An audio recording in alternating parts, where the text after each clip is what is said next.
The night was quiet in the Cascade Mountains. Stars shone bright above the tall pine trees. Nate Holloway sat on his cabin porch drinking coffee and looking at the sky. He worked as a forest ranger and he loved the peace of these mountains. Suddenly, a bright light streaked across the dark sky. It was not a shooting star. It was bigger, faster, and it glowed blue. Nate watched as it crashed somewhere in the forest with a loud boom. The ground shook. Birds flew from trees, scared by the noise. What was that?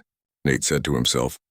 He put down his coffee mug, grabbed his flashlight and first aid kit, and headed into the forest. As a ranger, it was his job to check out strange things like this. He walked for 20 minutes, following the path of broken tree branches. Then he saw it, a smoking metal object half buried in the dirt. It was not a meteorite. It looked like some kind of machine. The metal was smooth and had strange marks on it that glowed faintly blue. "This is no plane or satellite," Nate whispered. He moved closer, careful not to touch anything. The object was about the size of a small car. Part of it had broken open and Nate could see inside. He pointed his flashlight into the opening and froze. There was someone or something inside. It looked like a woman, but not human. Her skin was blue with glowing patterns on it. She was tall, maybe 7 feet, and wore what looked like armor. She wasn't moving. Nate's heart beat fast. He should call someone, the police, the army, maybe NASA, but the blue woman was hurt. Blood of a strange purple color leaked from a cut on her head. If she was alive, she needed help now. "Hello?" Nate called softly. "Can you hear me?" The blue woman's eyes snapped open. They were bright gold with no white parts. She looked at Nate and made a strange sound. Then she tried to move but winced in pain. "Don't move," Nate said, holding up his hands to show he meant no harm. "You're hurt." The blue woman watched him with careful eyes. She said something in a language Nate had never heard before. It had clicks and whistles in it. Then she reached for a small device on her belt. It made a beeping sound. "Human," she said in a rough voice. "Where am I?" Nate blinked in surprise. "You speak English?" "Translation device," she said, pointing to the small thing on her belt. "Your world is called Earth, yes?" "Yes," Nate said, still shocked. "You're in the Cascade Mountains in North America. Who are you?" "What are you?" The blue woman tried to sit up again. This time she managed it, but her face showed pain. "I am Commander Jara of the Valkyrie Empire. My ship was attacked. Had to escape." She looked around. "My escape pod is damaged." "You're an alien," Nate said, stating the obvious. "From another planet," Jara nodded. "Yes, far from here." She tried to stand but fell back with a groan. "You're hurt," Nate said. "Let me help you. My cabin isn't far. Can you walk if I help you?" Jara looked at him with suspicion. "Why would you help me, human?" "Because you need it," Nate said simply. "And my name is Nate, not human." After a moment, Jara nodded. "Very well, Nate, I accept your help." It wasn't easy getting her back to the cabin. Jara was heavy due to her height, and she had to stop often because of pain. But finally they made it. Nate helped her to his couch, which was too small for her. Her legs hung off the end. "I'll get the first aid kit," Nate said, "and some water." When he came back, Jara was looking around his cabin with interest. Her gold eyes took in everything. The books, the simple furniture, the photos on the wall. "Your dwelling is primitive," she said. "Thanks," Nate said dryly. "Drink this." He handed her a glass of water, which she sniffed before drinking. Nate cleaned the cut on her head.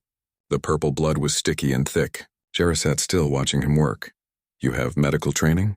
she asked. "Basic first aid," Nate said. "All rangers do. But I've never treated an alien before, so I hope I'm not making things worse." "Your care is adequate," Jara said. It wasn't much of a compliment, but Nate smiled anyway. "What happened to you?" he asked. "You said your ship was attacked?" Jara's face darkened. "Yes. We were ambushed by the Draxon Collective. There was a battle. My ship was hit badly." She paused. "Someone in my own command betrayed us. Gave our position to the enemy." "I'm sorry," Nate said. Jara looked at him strangely. "You are an unusual human, Nate. Most would fear me." "Or call your authorities," Nate shrugged. "I probably should. But something tells me you don't want that." "No," Jara said firmly. "No authorities. The less your world knows of me, the safer for all." After he finished cleaning her wounds, Nate gave Jara some clothes that might fit, an old bathrobe and sweatpants.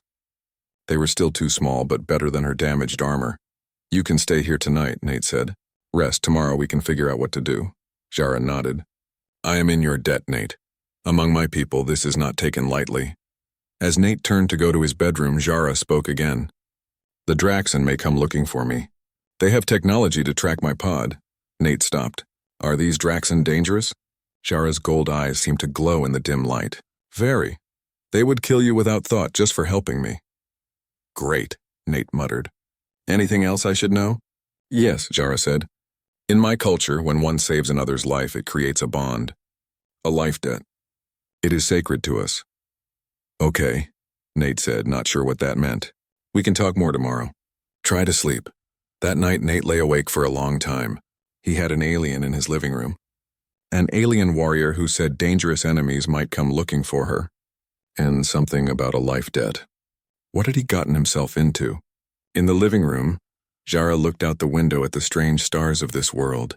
She thought of her ship, her crew who might be dead, and she thought of the human who had helped her when he had no reason to. By the laws of her people, they were now bound. He did not understand yet what that meant.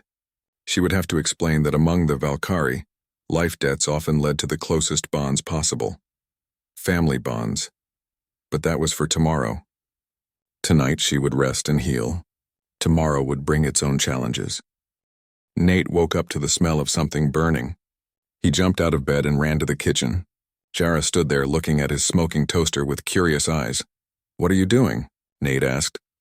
Examining your food preparation technology, Jara said. It is inefficient. Nate unplugged the toaster and opened a window to let the smoke out. You could have just asked for breakfast. Jara straightened to her full height, nearly 7 feet tall. Even in his too small clothes, she looked powerful. I do not require assistance for basic tasks. Nate made eggs and toast for both of them. Jara watched him cook with interest. When he set a plate in front of her, she sniffed it carefully before eating. This is acceptable, she said after taking a bite. You're welcome, Nate said with a small smile. So what's the plan? Can you call for help? Space AA or something? My communication device was damaged in the crash, Jara said. I need to retrieve parts from my escape pod to repair it. After breakfast, they walked back to the crash site. In daylight, the escape pod looked even stranger, made of a blue-gray metal that seemed to shift colors in the sunlight. Jara pressed her hand to a panel on the pod, and a section slid open. She reached inside and pulled out several odd devices. One looked like a small silver ball. Another was a flat crystal that glowed faintly. What are those? Nate asked. This is a data core, Jara said, holding up the crystal. It contains star maps and some personal records. This, she held up the silver ball, is a universal communication device, but it needs repair. As Jara gathered what she needed, a holographic image suddenly appeared from the pod. It showed a star map with many strange symbols. Is that your home? Nate asked, pointing to a cluster of stars. Yes, Jara said. The Valkyrie Empire spans these 12 star systems. She pointed to another section of the map. The Draxon Collective controls these areas. We have been at war with them for decades. And Earth? Where are we on this map? Jara pointed to a small dot far from both territories. Here. Your planet is considered too primitive for most galactic powers to notice. Thanks, I think, Nate said. They collected what they needed and headed back to the cabin. As they walked, Jara suddenly stopped. Her gold eyes narrowed and she tilted her head like she was listening. What's wrong? Nate asked. Quiet, Jara whispered. We are being watched. Nate looked around but saw nothing unusual in the forest. Draxon drones, Jara said softly. They have found my pod already. Drones? I don't see anything.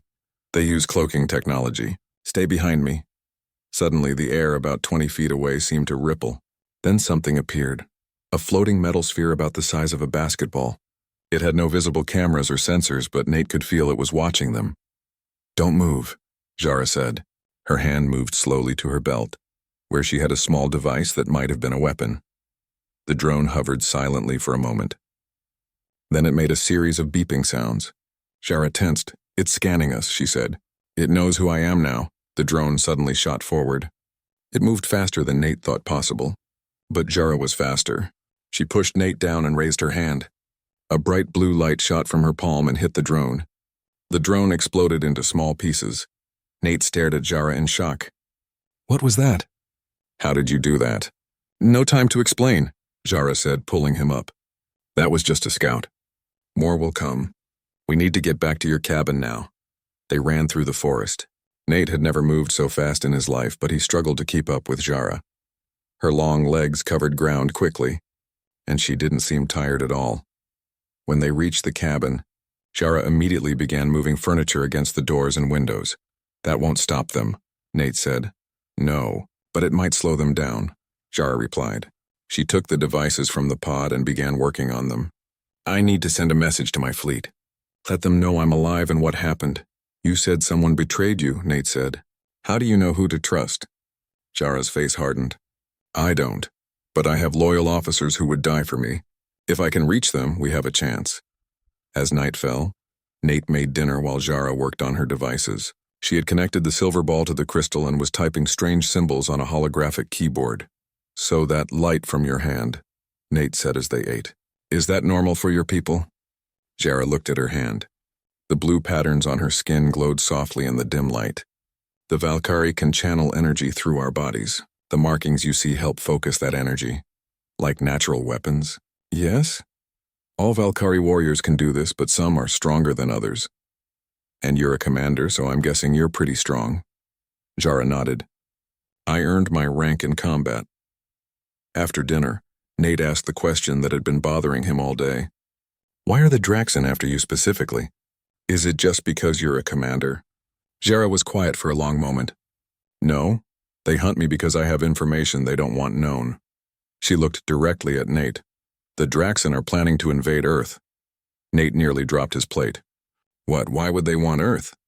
Resources, slaves, your planet has much they could use. But you said we're primitive. Why bother with us? You are primitive in technology, yes, Jara said. But humans have potential, and your planet has resources that are becoming rare elsewhere. Nate sat down heavily. So there's an alien invasion coming and no one on Earth knows about it except me? Essentially, yes. Great, just great. Nate ran a hand through his hair. So what do we do? First, I must contact my loyal forces.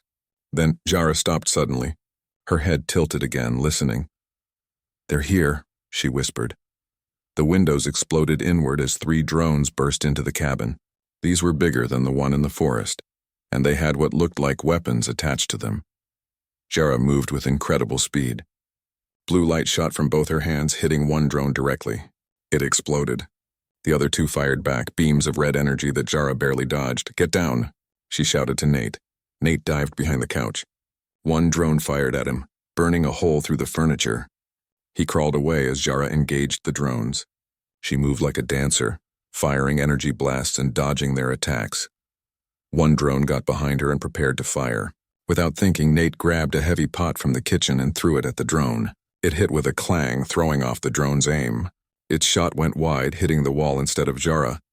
Jara turned and destroyed that drone with a powerful blast. The last drone tried to escape through the window, but Jara was too quick. A final energy beam turned it to scrap. The cabin was a mess, broken glass, burn marks on the walls, and destroyed furniture. But they were alive. Jara looked at Nate with new respect. You saved me, she said, sounding surprised. You would have done the same, Nate said, his heart still racing. Yes, but... Jara seemed to be thinking deeply about something. This changes things between us, then what do you mean? Jara sat beside him on the floor. I told you about life debts among my people. Now we have saved each other. This creates a bond stronger than any genetic connection. I'm not sure I understand, Nate said. In my culture, Jara said carefully, warriors who save each other's lives are considered family. More than family, actually. It is a sacred bond. Family? Like what, brother and sister? Jara shook her head. No. Among the Valkyrie, such bonds traditionally lead to mating pairs. Nate stared at her. You mean like marriage? Something similar, yes, but deeper. We call it the warrior's bond. Before Nate could respond, Jara held up her hand. We should discuss this later. More drones may come. We need to leave this place. It isn't safe anymore. Nate looked around at his ruined cabin, his home for the past 5 years. Where would we go? Is there somewhere with better defenses? Somewhere we could hide and work on my communication device? Nate thought for a moment. There's an old military bunker about 30 miles from here. It was abandoned years ago, but it should be solid. And it's off the grid, no electricity or phone lines to trace. That will work, Jara said, nodding. Gather what you need. We leave in 10 minutes. As Nate packed a bag with clothes, food, and supplies, he thought about what Jara had said. A bond deeper than family. Warriors who fight together become, what, partners? Mates? He wasn't sure how he felt about that. But right now, survival was more important than alien cultural customs. They left the cabin as the moon rose. Jara carried her devices and some weapons she had salvaged from the drones. Nate led the way through the dark forest, heading toward the bunker and whatever would come next. The old military bunker was cold and dark when Nate and Jara arrived. It was built into the side of a mountain, with thick concrete walls and heavy metal doors. Nate used a flashlight to guide them inside. This place hasn't been used in decades, he said, shining the light around. There were old desks, filing cabinets, and dusty equipment. It was some kind of listening post during the Cold War. Jara examined the walls and ceiling. The structure is solid. It will provide good protection. Nate found some old emergency lights and got them working. A dim yellow glow filled the main room. No electricity, but these battery lights should last a while. Jara set her devices on a desk and began working on them again.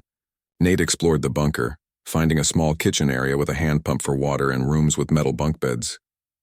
We can stay here for a few days at least, Nate said. I brought enough food for that long. I need to access your planet's satellite network, Jara said. Can this place help with that? Nate looked around. Maybe. There's an old radio room. It might have antennas or something useful. They found the radio room at the back of the bunker. It had large equipment covered in dust. Jara examined it with interest. Primitive, she said, but I can work with this.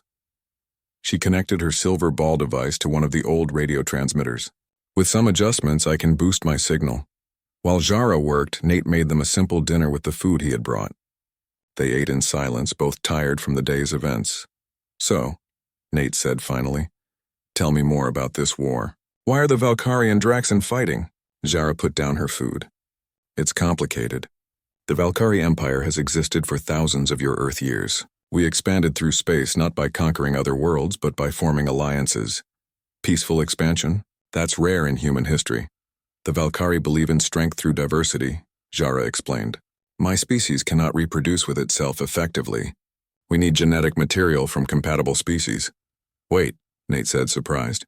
You mean Valkyrie can have children with other aliens? Yes. Our scientists can combine genetic material from compatible species with our own. It creates stronger offspring and prevents inbreeding. Jara's gold eyes watched him carefully. This is why family bonds are so important to us. Not just for reproduction, but for the strength of our entire species. Nate tried to process this information. And the Draxon? What do they want? The Draxon take what they want by force. They conquer worlds, use up resources, enslave populations. They are led by a high command that believes all other species are inferior. And they've been fighting for decades? How did you get involved? I was born during the war, Jara said. My mother was a commander before me. I joined the military as soon as I was old enough. I earned my rank by winning battles against the Draxon. And now you're here on Earth. Yes. My ship was ambushed during an important mission. Someone gave our location to the enemy. I was forced to escape. Jara's face showed anger and sadness. Many of my crew died. I'm sorry, Nate said. They were quiet again. Nate thought about everything Jara had told him. A galactic war, alien species that could have children together, and Earth caught in the middle without even knowing it. Your people really have no idea what's out there, Jara said, seeming to read his thoughts. The galaxy is full of life, conflicts, alliances. Hundreds of species, thousands of worlds. It's a lot to take in, Nate admitted.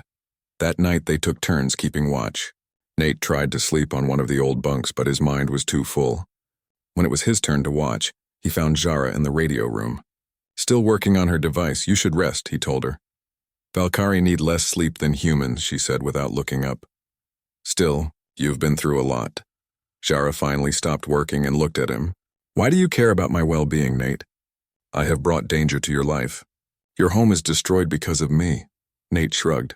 It's just a cabin, and I couldn't leave you in that crashed pod. Many humans would have. Many would fear me or want to use me for their own benefit. I'm not like that, Nate said simply. Jara studied him for a long moment. No, you are not. That is unusual. The next morning, Zara had a breakthrough with her device. The silver ball projected a holographic display showing what looked like a map of Earth's satellites. "I can use these to relay a message to deep space," she said. "If any Valkyrie ships are in this sector, they will hear it." "What will you tell them?" Nate asked. "That I am alive, that I was betrayed, and that Earth is in danger." Zara typed commands on her holographic keyboard. "I will send the message on a secure channel that only my most trusted officers know." Hours passed as they waited for a response. Nate kept watch outside the bunker, making sure no drones had followed them. When he came back inside, Zara was staring at her device with a shocked expression. "What's wrong?" Nate asked. "I received a response," Zara said. "From Maya, my second in command. Is that good news?" "Yes and no." Zara looked troubled. "Maya is alive, which means some of my crew survived. But the news she brings is worse than I feared." Zara showed Nate the message. It was in the strange language of the Valkyrie, with symbols Nate couldn't read. But there were also images, ships in battle, explosions, and what looked like official documents. "The betrayal goes deeper than I thought," Zara said. "It wasn't just someone in my command. It was the Empress herself." "Your leader?" Nate was shocked. "Why would she betray her own people?" "Politics, power." Zara's voice was bitter. "The Empress has secretly allied with the Draxon. She believes they will win the war and she wants to be on the winning side. So what does that mean for you?" "It means I have been declared a traitor to the Empire." Zara's blue skin seemed to pale. "Anyone who helps me will be executed. Maya is risking her life by contacting me." Nate sat down, trying to understand the gravity of the situation. "So you're on the run from both sides now?" "Yes, and it gets worse." Zara pointed to part of the message. "The Empress has given the Draxon permission to take Earth. They will begin their invasion soon." "How soon?" "Days, perhaps. A Draxon strike force is already on its way here." Nate felt cold fear in his stomach. "What can we do? My world has no defense against alien invasion." Zara was quiet for a moment, thinking. "I need to contact Maya again. We need to form a plan." While Zara worked on sending another message, Nate went outside to think. The mountain air was cool and fresh. He looked up at the blue sky, knowing that somewhere beyond it, alien ships were coming to attack his planet, and the only one who could help was a blue-skinned warrior, who was now considered a traitor by her own people. When he returned to the bunker, Zara was waiting for him with a serious expression. "I need to tell you something," she said, "something I should have explained better before." "What is it?" "When I spoke of the life debt and the warrior's bond between us, I did not tell you everything." Zara seemed uncomfortable, which was unusual for her. "The bond I feel for you, it has grown beyond what is traditional for my people." "What do you mean?" Nate asked, though he had a feeling he knew. "Among the Valkyrie, warriors who save each other often become family units. It is practical, not emotional. But what I feel for you is not just practical." Zara's gold eyes met his. "I have developed feelings for you, Nate. Feelings I did not expect to have for a human." Nate was speechless. An alien warrior, a commander from a distant empire, was telling him she had feelings for him? "I know this is strange for you," Zara continued when he didn't speak. "Humans and Valkyrie have never met before, but my people value genetic diversity. We seek compatible species to bond with, and humans may be compatible." "You mean?" Nate struggled to find words. "You're saying we could have children together?" "It would require genetic science beyond what your world has," Zara said. "But yes, it might be possible." Before Nate could respond, Zara's device made a loud beeping sound. She rushed to check it. "It's Maya," she said. "She's sending new information." The holographic display showed what looked like a fleet of ships moving through space. Red dots approached a blue and green dot that must be Earth. "The Draxon strike force," Zara said grimly. "They will reach Earth in 3 days." 3 days? That's not enough time to warn anyone, let alone prepare defenses. "No." Zara's face was determined. "But it is enough time for us to move to a better location. Somewhere we can monitor the approach and perhaps make contact with any loyal Valkyrie who might help us." "Where would that be?" Nate asked. "Is there a place on your planet where you watch the stars? A scientific facility?" Nate thought for a moment. "There's an observatory about 50 miles from here. It's on top of a mountain, isolated. They have telescopes and computers." "That would be perfect," Zara said. "We must go there immediately."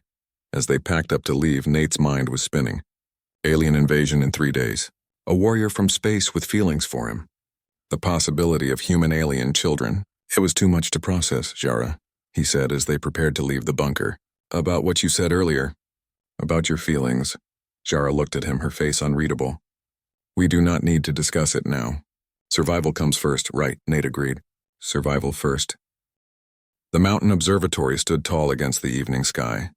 It was a white dome on top of a rocky peak with smaller buildings around it. Nate and Jara approached carefully, watching for any signs of danger. It looks quiet, Nate said. There might be scientists inside, though. We need their equipment, Jara said.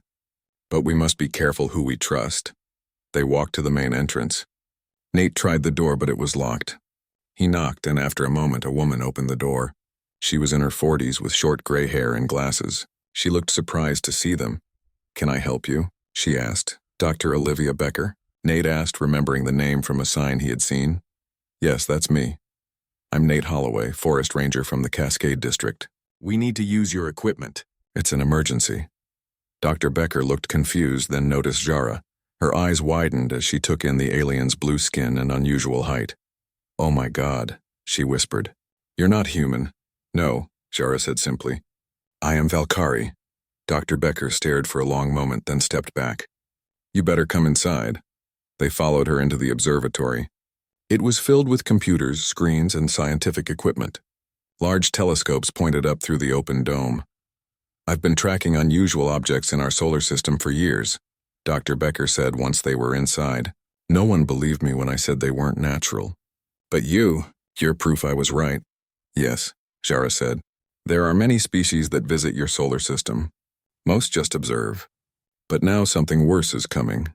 Nate and Jara explained everything, the war, the betrayal, and the coming invasion. Dr. Becker listened with growing concern. An alien invasion, she said when they finished. And it's happening in 3 days. Yes, Jara said. I need to use your equipment to track the Draxon ships and contact any loyal Valkyrie who might help us. Dr. Becker nodded. Whatever you need. But what can we do against an alien fleet? There are only 3 of us. We prepare as best we can, Jara said. The Draxon will send scouts first.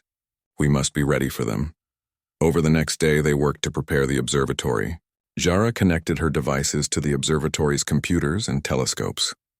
This gave her a better view of space and stronger communication abilities. Dr. Becker helped, quickly learning to work with the alien technology. The Draxon ships are here, Jara said, pointing to blips on a screen. Still in orbit around your moon, but moving closer. What weapons do they have? Nate asked. Energy weapons similar to what the drones used, but much stronger. And they will have ground troops. What do the Draxon look like? Dr. Becker asked. Jara projected an image from her device. It showed a tall, thin creature with gray skin, 4 arms, and a head that looked too big for its body. Its eyes were black and large. That's a Draxon soldier, Jara explained. They're physically weaker than Valkyrie, but they use technology to make up for it. Power suits, energy shields, advanced weapons. How do we fight them? Nate asked. With this, Jara said. She opened a small case she had brought from the bunker. Inside were parts from the drones they had destroyed. I can modify these to create defensive weapons for us. While Jara worked on the weapons, Nate and Dr. Becker set up defenses around the observatory. They blocked doors, set up alarms, and prepared escape routes. That night, Jara took Nate outside to the top of the mountain. The stars were bright above them, and the air was cold and clear. I want to teach you something, Jara said. Basic Valkyrie combat techniques. If the Draxon come, you will need to defend yourself. For the next hour, Jara showed Nate how to fight. Her movements were graceful but powerful. Nate tried to copy them, though his human body couldn't move quite the same way. You learn quickly, Jara said, seeming impressed. I've always been good at sports, Nate said, but I've never trained to fight aliens before. Jara smiled slightly. It was the first time Nate had seen her smile, and it changed her face completely. There is something else I want to tell you, Jara said as they rested, about my people and what family means to us. The genetic diversity thing? Nate asked. Yes, but it's more than that. Jara looked up at the stars. For the Valkyrie, family is not just about reproduction. It is about protection, sharing of knowledge, and mutual growth. A family unit might include several adults who care for each other and for any offspring. Like a community raising children together? Similar, yes. but closer, more intimate. Jara looked at Nate directly. When I said I had feelings for you, I meant that I see you as a potential family partner, someone I would protect with my life, share knowledge with, and possibly create offspring with. Nate felt his heart beat faster. That's a big step. We've only known each other for a few days. Valkyrie form bonds quickly in times of danger, Jara said. It is our way. But I understand if humans are different. Before Nate could respond, Dr. Becker called from the observatory. Jara! Nate, come quickly! They rushed inside. Dr. Becker was looking at a screen showing space around Earth. Something's happening, she said. New ships have appeared. Jara checked the screen. Her gold eyes widened. Valkyrie ships! Maya must have gathered loyal forces. A message came through on Jara's device. She read it quickly. It's Maya. She says loyal commanders have defected from the Imperial fleet. They are here to help us fight the Draxon. That's good news, right? Nate asked. Yes, but not enough. The Draxon still outnumber them. Jara typed a response to Maya. We need to prepare for ground combat. Some Draxon will get through. They spent the rest of the night finishing their preparations. Jara completed the weapons she was making. Small devices that shot blue energy similar to what came from her hands. These are simple energy blasters, she explained, giving one to Nate and one to Dr. Becker. Point and fire. They have enough power for about 20 shots each. Early the next morning, they saw the first signs of battle. From the observatory, they could see flashes of light in the sky, ships firing at each other far above Earth. It has begun, Jara said grimly. Jara's device showed images of the battle. Valkyrie ships, sleek and blue, fought against Draxon vessels that were larger and gray. Energy weapons fired back and forth. Some ships exploded in silence. Maya's forces are holding their own, Jara said, but the Draxon are pressing forward. Dr. Becker watched the screens with awe. The first space battle involving Earth and most of humanity has no idea it's happening. Suddenly, alarms went off inside the observatory. Jara checked her devices. Draxon drop ships, she said. They're sending troops to the surface. They watched as small ships broke through the battle and headed toward Earth. Most were shot down by Valkyrie vessels, but a few got through. 3 ships heading this way, Jara said. They must have detected my communication signals. How many troops on each ship? Nate asked. 5 to 10. We will be outnumbered. They took positions around the observatory. Nate near the main entrance, Dr. Becker at the computers to monitor the situation, and Jara at a window with a good view of the surrounding area. The dropships landed about a mile from the observatory. Through binoculars, Nate could see gray figures moving through the trees heading their way. They're coming, he called to the others. Remember your training, Jara said. Stay behind cover. Only shoot when you have a clear target. The first attack came fast. Draxon soldiers appeared from the trees firing red energy weapons. Jara responded with her own energy blasts, hitting 2 soldiers immediately. Nate fired his blaster at a Draxon trying to circle around the building. The blue energy hit the alien and it fell. The weapon felt hot in Nate's hand, but it worked well. Dr. Becker stayed inside providing updates from the monitors. More coming from the east side, she called. The battle continued for what felt like hours. The Draxon kept coming in waves, and Jara, Nate, and Dr. Becker fought them off as best they could. Jara was amazing to watch, her blue skin glowing with energy as she fired blast after blast from her hands. But they were getting tired, and the Draxon kept coming. Nate's blaster was almost out of power, and he had a burn on his arm from a near miss. There are too many, he shouted to Jara. We must hold out, she replied. Maya is sending help. Just when it seemed hopeless, a new sound filled the air. A large ship appeared above them. Not Draxon, but Valkyrie. It fired on the Draxon troops, scattering them. It's Maya, Jara said with relief. The Valkyrie ship landed near the observatory. Troops poured out. Blue-skinned warriors like Jara, but in full armor. They quickly engaged the remaining Draxon soldiers. From the ship, a female Valkyrie approached. She was slightly shorter than Jara, but had the same blue skin and gold eyes. Her armor had more decorations, marking her as someone important. Commander Jara, she said, saluting. It is good to see you alive. Maya, Jara greeted her. Your timing is perfect. Maya looked at Nate and Dr. Becker with curiosity. These are the humans who helped you? Yes, Jara said. This is Nate Holloway and Dr. Olivia Becker. They have fought bravely. Maya nodded to them. Then they have the thanks of all loyal Valkyrie. The Valkyrie troops finished off the last Draxan soldiers. They were victorious for now. Inside the observatory, Maya briefed them on the space battle. We have pushed back the initial Draxan force, but their main fleet is still coming. It will arrive in less than a day. Morning came with tense anticipation. Everyone at the observatory was watching the skies and the monitors. Maya's ships were in defensive positions around Earth. Dr. Becker worked with Valkyrie technicians to finish the signal modifications. The Draxan fleet will be here within hours, Maya reported. Our scouts have confirmed 53 ships, including their command vessel. And we have 22 ships, Jara said. Not good odds. The broadcast must work, Maya agreed. We need more allies. Nate brought food and water to the Valkyrie soldiers. They had set up defensive positions around the observatory, ready for another ground attack. The soldiers treated Nate with respect, having heard he fought alongside their commander. Is the signal ready? Nate asked when he found Jara and Dr. Becker in the main dome. Almost, Dr. Becker said. We're connecting the final components. Jara was working with her data crystal, the one that contained evidence of the Empress's betrayal. She connected it to the observatory's main computer. The signal must reach all Valkyrie ships simultaneously, she explained. When they see this evidence, many will join our side. What about the ones that don't? Nate asked. They will be considered enemies, Maya said from behind him. The Empress has betrayed our most sacred laws by allying with the Draxan. No true Valkyrie would continue to follow her after seeing this evidence. Suddenly, alarms blared from the monitors. Dr. Becker checked the screens. They're here, she said. The Draxan fleet has arrived. They all looked at the screens. Dozens of large gray ships appeared near Earth's moon. They were moving into attack formation. We're not ready, Dr. Becker said, fear in her voice. The broadcast system needs more time.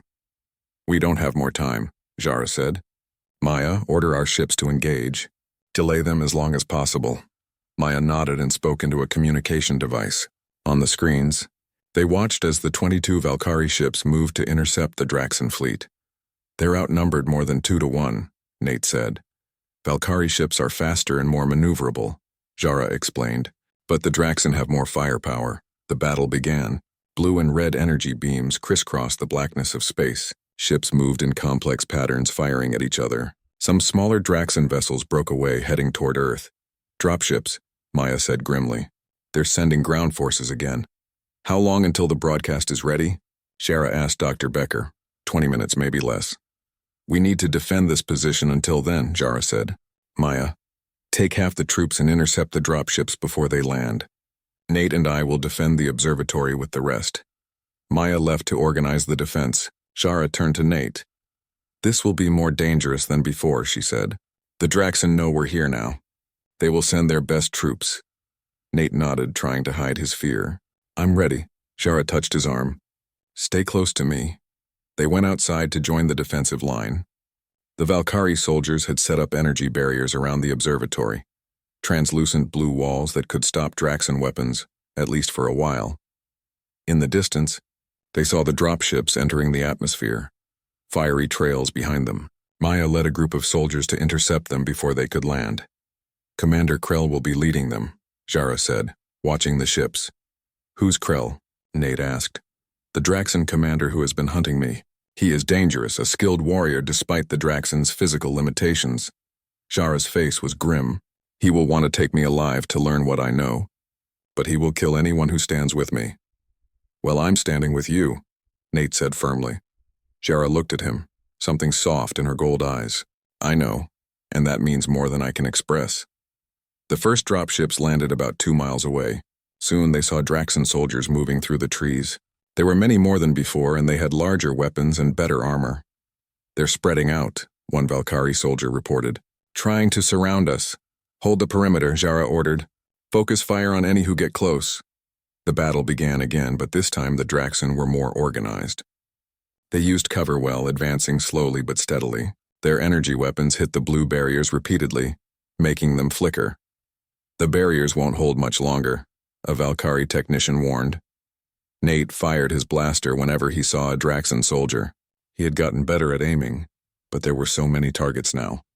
Beside him, Jara was a blur of motion, firing energy blasts from both hands. Suddenly, a section of the barrier failed.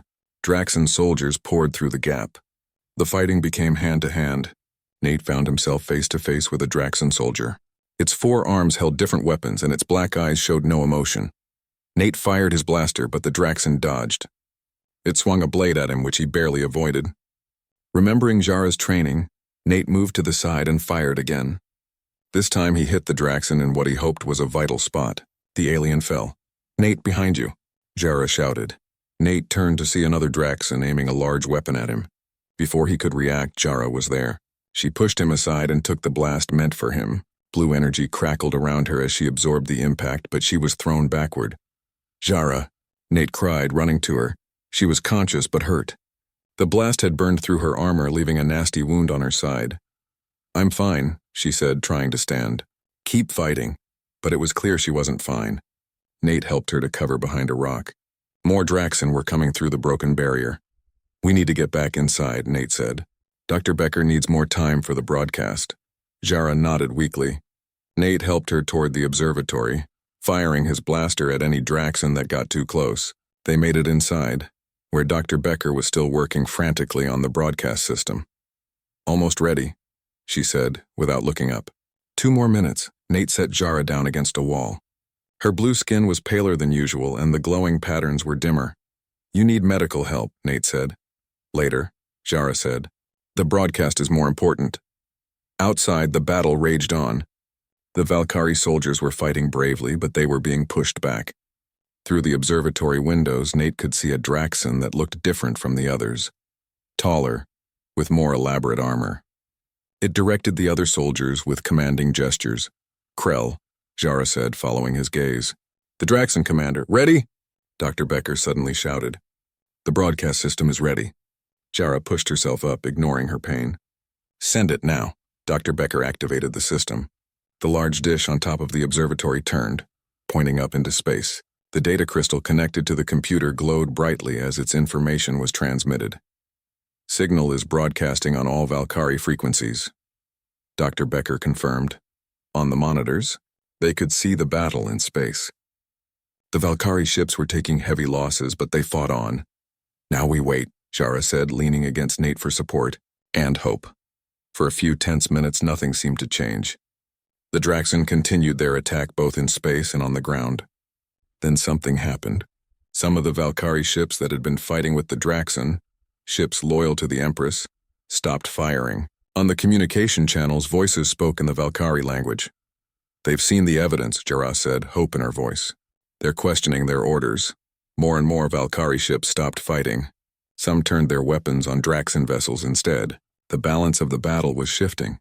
"It's working," Maya's voice came over the communication system. "Imperial ships are defecting to our side." On the ground, the situation was still dire. The Draxan had breached the observatory's outer defenses and were closing in. Krell led them, his weapons more advanced than the others. "We need to hold them off a little longer," Jara said. She tried to stand but winced in pain. "You're hurt too badly," Nate said. "Let me handle this." "No," Jara grabbed his arm. "Krell is too dangerous. He has killed many Valkyrie warriors." "I don't care," Nate said. "I'm not letting him get to you." He took his blaster and went to the observatory entrance. The remaining Valkyrie soldiers had formed a last line of defense there. Nate joined them, taking position behind a fallen column. The Draxan approached, firing constantly. The Valkyrie returned fire, but they were outnumbered. Nate aimed carefully and shot a Draxan soldier that was flanking their position. Another took its place immediately. Krell moved forward, protected by his troops. He was clearly searching for someone, for Jara. Nate knew he couldn't let the Draxan commander find her. Taking a deep breath, Nate stepped out from cover and fired directly at Krell. His shot hit the Draxan's shoulder, damaging his armor but not stopping him. Krell turned his black eyes on Nate and raised his weapon. Before he could fire, a blue energy blast hit him from behind. Krell staggered forward, surprised. Jara stood in the observatory doorway, her hands glowing with power despite her wound. "Looking for me, Krell?" she called. The Draxan commander turned to face her. "Commander Jara," he said in a rasping voice. "The traitor." "The only traitor is your ally, the Empress," Jara replied. "And now all Valkyrie know it." Krell seemed unconcerned. "It doesn't matter. Your broadcast came too late. We will still take this planet. He fired at Jara, who dodged despite her injury. She responded with her own energy blast, which Krell partially blocked with a shield device.